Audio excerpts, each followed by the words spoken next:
Hi everyone, it's me, Tim. Today I want to talk about relinquishing creative control. I'm going to answer a question from MJY Media who asks, Hey Tim, question. Do you have tips on relinquishing creative control? I wrote a TTRPG book a couple years ago, and handing off my writing to artists was the hardest thing to do. I had so many notes, but I didn't want to smother the artists. Some art didn't turn out true to my vision, and I'm still somewhat unhappy with around 20% of the art. I'm writing another book now. Tips for this next round. That is a good question. It's tough to answer, especially in general. Also, I want to point out I already have a video on task delegation, but that's more how to delegate the task and then manage the resulting work. If that's what you're looking for, about specifically how to hand out work and manage the people who are doing it, I recommend that video and I'll link it below. What I'm going to talk about here is how to decide what bits of your IP you even want to give up control on by having someone else do entirely. I'm going to talk about how I tend to break down work into 3 areas, and then that determines how I'm going to relinquish that control. So those 3 areas are things I care very deeply about that I think are critical to the game being my game. People playing the game going, yeah, that feels like a Tim Kaine game. And then there's things that I watch closely, but either I don't care as deeply about it, or I know that there are people who can handle it, and I'll talk about that. And then that leaves a third class of things I completely, frequently, and historically have just completely delegated to other people. So I will talk about each one of these. But I should let you know that these different categories include lots of different parts of the IP. It might be code, it might be design, it might be setting, it might be story, it might be scheduling, it might be test plans. Pretty much almost anything but art is something that will probably fall into the first 2 categories. Art usually falls into the third one. So let's go through each one of these categories one by one. So things I care deeply about. Those are things. Usually, it's code things, or I'll talk about what they are. But what I usually do with these things is I either make a first pass myself, so the person who is going to do second and third and fourth passes sees the direction I want to go and the tone and what I'm expecting from it, or I will make a list of all the important things that I expect to see.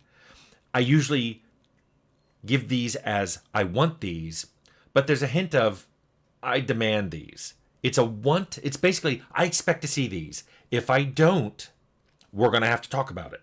So if you really feel like one of these doesn't belong, I hope you can justify it. These are features that I will watch from start to finish. So I let people know who are getting delegated these features that if you're working on them, you'll be working with me a lot. A lot. I will be coming by your office. We'll be having meetings. We'll be exchanging emails and Slack messages. So if that makes you uncomfortable, let me or your lead know, because someone else will have to work on it. This is a feature that's important to me because I think it's important to the game. So I have had some people move because they think that's too stressful. I've had people who love it. And that they especially love it because they want to learn how this process works because they want to be a lead someday. I'm frequently confounded by people who don't want to do certain things in game development, but eventually want to be a lead in charge of people who are doing those things. If you've never done those things, if you've just watched other people do those things, I don't think you should be a lead.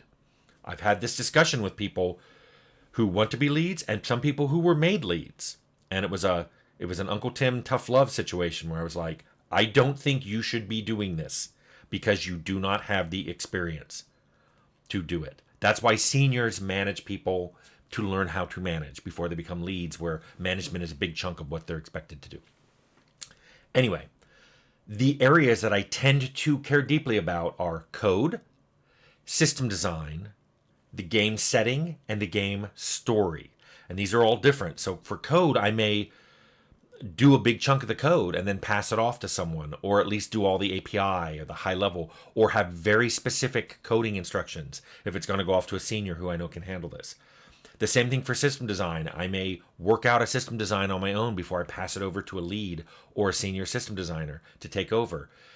The setting may get written down in detail. The story may be written down, not only in detail, but by act. And what maps I expect to be in what act and what characters I expect to be in what act. These are things that are done before anything gets passed off to anybody else. Because these are the things that I think usually make a Tim Kaine game feel very much like a Tim Kaine game. And if I'm going to be a game director on a game like that, I want it to feel like a Tim Kaine game. I want people to get what they're expecting to get from me.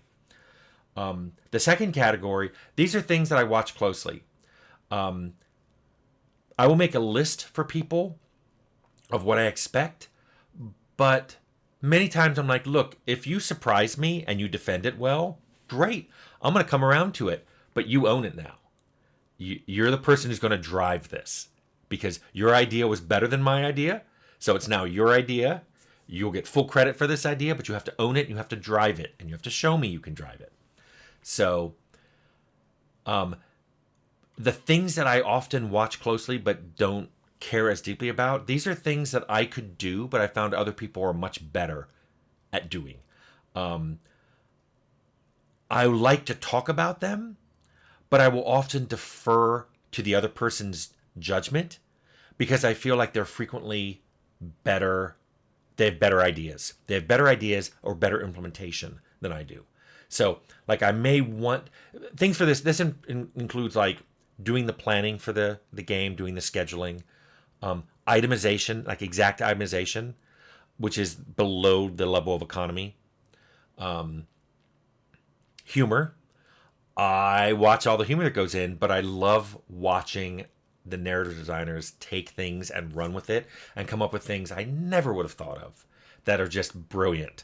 So those three things, planning, itemization, and humor, tend to be things that I watch, but I don't care so deeply about that I've made extensive plans before people take over them.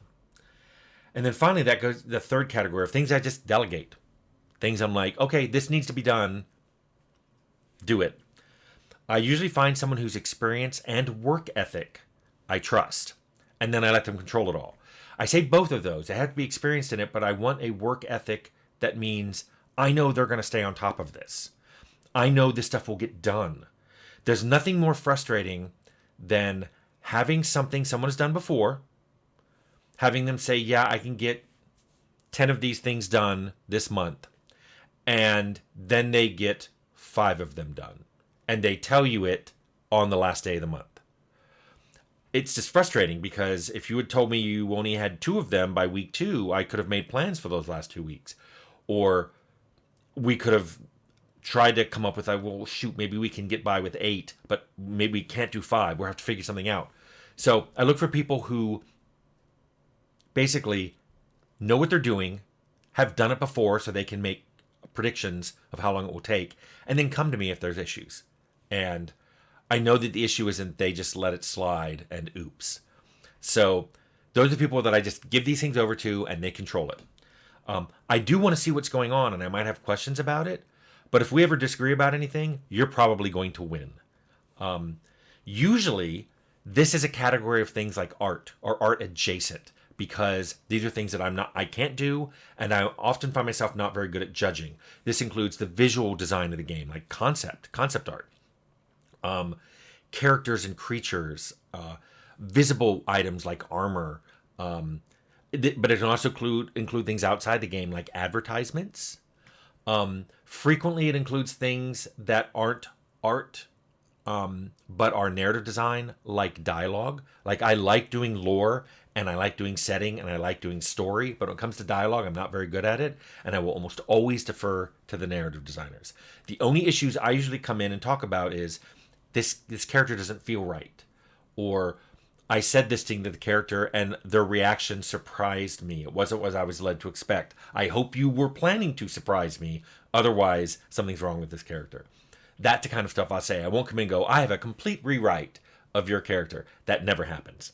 So now that I've talked about those 2 things, let me talk about one last thing.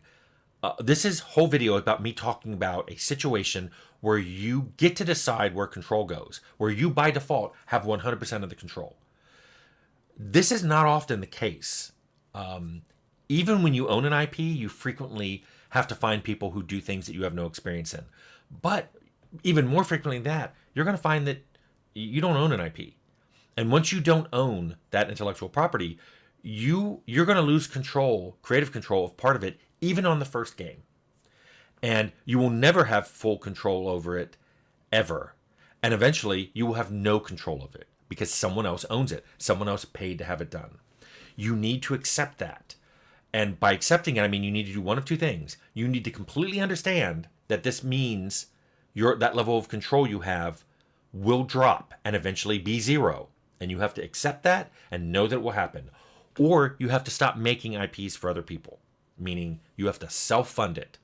Or get into a position where you've done enough other work, maybe you've done you've put a lot of the game together, a lot of the code, a lot of the art, that you can find a publisher who's willing to say, yeah, we'll publish this game and you can keep the IP because so much work has already been done on it.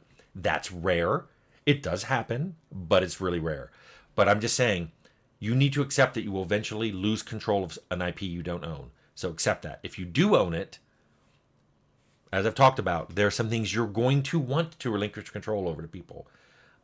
So I hope this video helps in thinking about how you would do that.